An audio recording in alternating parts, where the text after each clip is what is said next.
Seandainya bisa masuk ke dalam mesin waktu dan melakukan perjalanan ke tahun 1969, kamu akan melihat sesuatu yang spektakuler. Yang sedang kamu lihat ini bukanlah gurun pasir biasa. Ini adalah salah satu air terjun paling deras yang benar-benar kering. Pada musim panas dan musim gugur tahun 1969, bagian air terjun Niagara yang berada di wilayah Amerika tidak dialiri air. Hal itu berlangsung selama 6 bulan. Para peneliti ingin mempelajari permukaan batu air terjun. Mereka khawatir permukaan air terjun itu akan menjadi terlalu tidak stabil karena erosi. Erosi adalah proses ketika kekuatan alam, seperti air dan angin, mengikis material bumi. Sebagai contoh, kalau kamu melihat es glasial mulai berlumpur, itu berarti erosi sedang terjadi. 3 air terjun yang melintasi perbatasan internasional antara Kanada dan Amerika Serikat bersama-sama membentuk air terjun Niagara nan megah. Ketika air terjun tersebut dengan urutan dari yang terbesar ke yang terkecil adalah air terjun Tapal Kuda, air terjun Amerika, dan air terjun Kerudung Pengantin. Air terjun Amerika sepenuhnya berada di wilayah Amerika, sedangkan air terjun Tapal Kuda sebagian besar berada di wilayah Kanada yang dipisahkan oleh Pulau Goat. Air terjun Kerudung Pengantin yang terkecil dari semuanya berada di wilayah Amerika, namun dipisahkan oleh Pulau Luna. Keren kan perbatasan alami antara Amerika dan Kanada? Banyak yang nggak percaya bahwa kita mampu melawan alam dan menghentikan aliran air yang begitu deras. Tapi itu sudah pernah dilakukan. Butuh bendungan setinggi 182 meter di Sungai Niagara yang sangat lebar untuk benar-benar menahan air terjun menakjubkan ini. Artinya mereka harus mengalihkan 272.000 liter air setiap detiknya agar debit air yang tersisa dapat mengalir menuju air terjun Horseshoe yang sangat besar. Ya, air terjun yang berada di wilayah Kanada. Lebih dari 27.000 ton batu digunakan untuk membangun bendungan itu. Dan lebih dari 1.000 truk mengangkut batu tersebut pada musim panas tahun 69. Pada tanggal 12 Juni, aliran air terjun Amerika berhenti setelah mengalir terus-menerus selama lebih dari 12.000 tahun. Kemudian air terjun Tapal Kuda menampung debit air itu dan mengalirkannya agar penelitian dapat dilakukan. Meski demikian, penduduk setempat tetap khawatir. Mereka tahu bahwa mustahil untuk mengendalikan air sebanyak itu. Mereka takut air akan mengalir ke arah yang berbeda dan menyebabkan banjir besar. Mereka khawatir wisatawan gak akan datang lagi jika tim peneliti tidak berhasil membuat air terjun mengalir kembali seperti dulu. Tapi, turis terus berdatangan, bahkan pada musim panas, dan mereka dapat kesempatan unik untuk melihat sesuatu yang gak pernah dilihat oleh siapapun sebelum atau sesudahnya. Selama periode itu, bahkan ada jalan setapak sementara yang dibangun hanya 6 meter dari tepi air terjun yang dikeringkan. Ini membantu para pekerja untuk membersihkan bagian dasar yang tadinya tertutup air sungai. Jadi, para wisatawan bisa pergi ke sana dan menjelajahi lanskap alami air terjun yang umumnya berada di bawah air, tempat yang nggak bersahabat dan sama sekali nggak bisa dijangkau oleh para pengunjung. Ketika menjelajahi dasar air terjun yang kering, para peneliti menemukan jutaan koin berbeda yang dilemparkan orang-orang ke dalam air selama beberapa dekade. Barangkali untuk membuat permohonan atau untuk tujuan lain. Wow, celengan air terjun Niagara! Mereka mengangkat sebagian besar koin-koin itu. Kira-kira siapa ya yang menyimpannya? Tapi dalam beberapa dekade terakhir, semakin banyak turis yang datang ke sini. Bayangkan semua hal yang bisa mereka temukan sekarang. Lebih banyak koin, pastinya, tapi juga ada kamera yang hilang, drone yang tersesat, ponsel dan benda-benda lain milik pengunjung yang mungkin nggak sengaja terjatuh ke dalam air terjun. Ide untuk menguras seluruh air dan mengubah air terjun Niagara menjadi padang pasir terbukti bisa dilakukan. Dan hal itu mungkin perlu dilakukan lagi.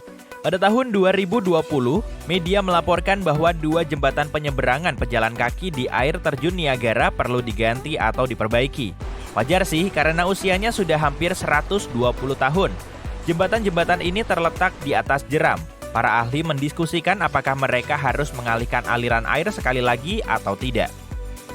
Orang-orang banyak membicarakan air terjun Niagara dan beberapa percaya bahwa ini adalah salah satu air terjun tertinggi di dunia.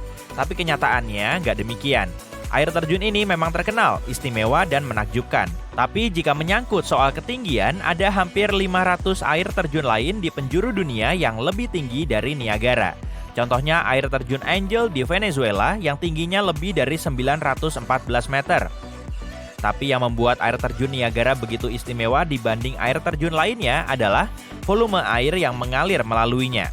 Air terjun yang sangat tinggi biasanya nggak memiliki volume air yang besar.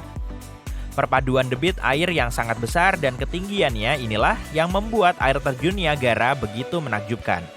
Selain itu, air terjun ini mungkin merupakan air terjun dengan aliran tercepat di planet kita. Sungai Niagara muncul setelah zaman es terakhir bersama dengan seluruh Great Lakes Basin.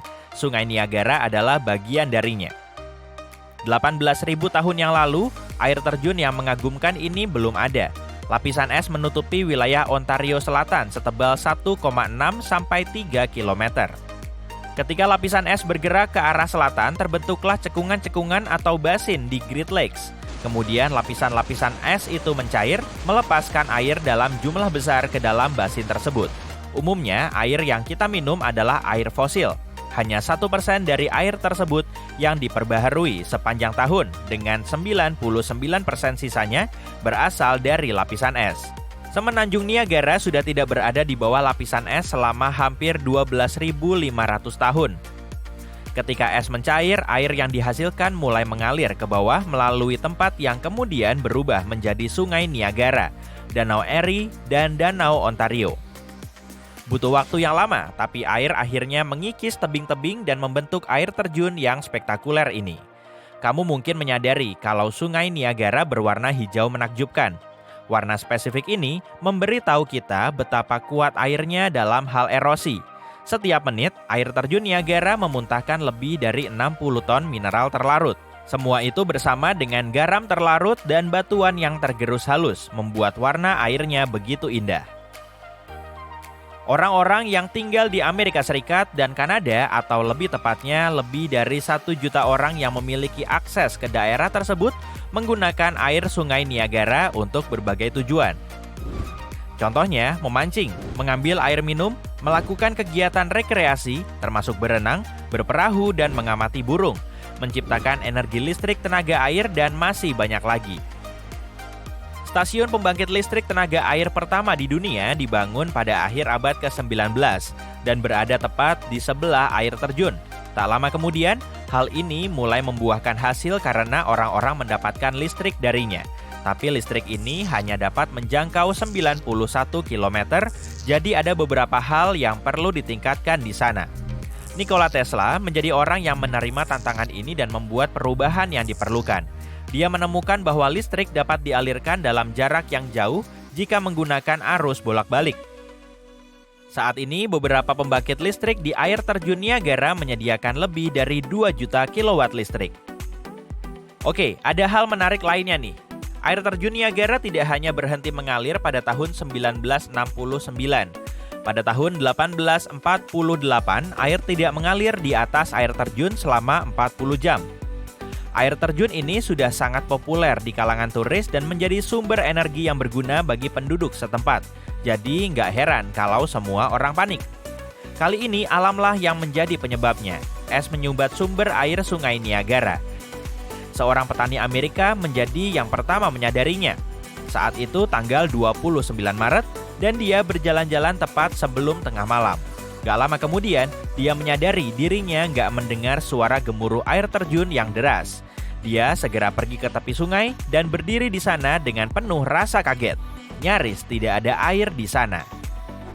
Pabrik-pabrik dan penggilingan harus ditutup karena semua bergantung pada air tersebut. Kura-kura berkeliaran di sekitar, ikan-ikan pun mati. Beberapa orang berjalan-jalan di dasar sungai, mengambil benda-benda kecil yang bisa mereka temukan sebagai souvenir. Tapi 2 hari kemudian, pada tanggal 31 Maret, orang-orang mendengar suara gemuruh dari kejauhan yang berasal dari hulu sungai. Suara itu semakin lama semakin dekat dan semakin keras, hingga muncul gelombang air di depan mata mereka. Dan salah satu objek wisata terbesar di dunia yang dikunjungi jutaan turis setiap tahunnya pun kembali beroperasi. Air terjun nan megah yang pada akhirnya tak terkalahkan, seperti sebagaimana mestinya.